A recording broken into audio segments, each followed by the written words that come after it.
যেদিন পহেলগাঁওতে আক্রমণ হলো, সন্ত্রাসবাদী শক্তি পাকিস্তানের মাটি থেকে এলো, তাদের ট্রেনিং, তাদের রসদ দিয়ে আমরা এখানে বামফ্রন্টের তরফ থেকে মিছিল করেছিলাম। এই কথাই বলেছিলাম, সন্ত্রাসবাদের বিরুদ্ধে লড়তে হলে যখন দেশের বুকে আক্রমণ হচ্ছে, দেশবাসী যখন নিহত হচ্ছে, তাদের প্রথম কাজ হচ্ছে দেশের মানুষকে ঐক্যবদ্ধ করা। এখন নতুন দেশপ্রেমের পাঠ শেখাচ্ছে।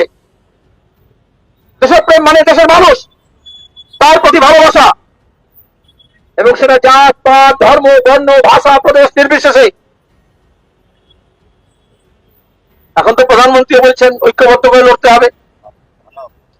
একটা সময় এমন শব্দ হলো যে ঐক্যটাই হচ্ছে খুব ঘৃণার শব্দ। ঐক্য বিরোধী শক্তি মাথা চাড়া দিয়ে উঠেছে। সাম্রাজ্যবাদ হোক, সন্ত্রাসবাদ হোক, সাম্প্রদায়িকতা শক্তি হোক, প্রতিবেশী দেশ হোক, তারা এই অনেককে সুযোগ দেয়। আমাদের দেশের বিদেশ সচিব বললেন পহেলগাঁও ঘটনার উদ্দেশ্য ছিল পাক মদতপুষ্ট সন্ত্রাসবাদীর ওখানে খুন করার পরে যাতে গোটা দেশব্যাপী সাম্প্রদায়িক হানাহানি শুরু হয়। তাহলে ওদের উদ্দেশ্য ছিল হানাহানি করা।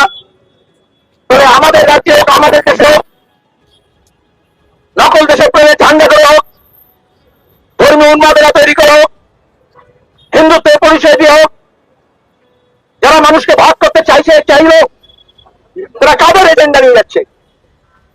আমাদের এজেন্ডা এক। দেশের শক্তি হচ্ছে দেশের মানুষ, জাত পাত ধর্ম বর্ণ লিঙ্গ প্রদেশ নির্বিশেষে তাদের এক কাটতে হতে হবে।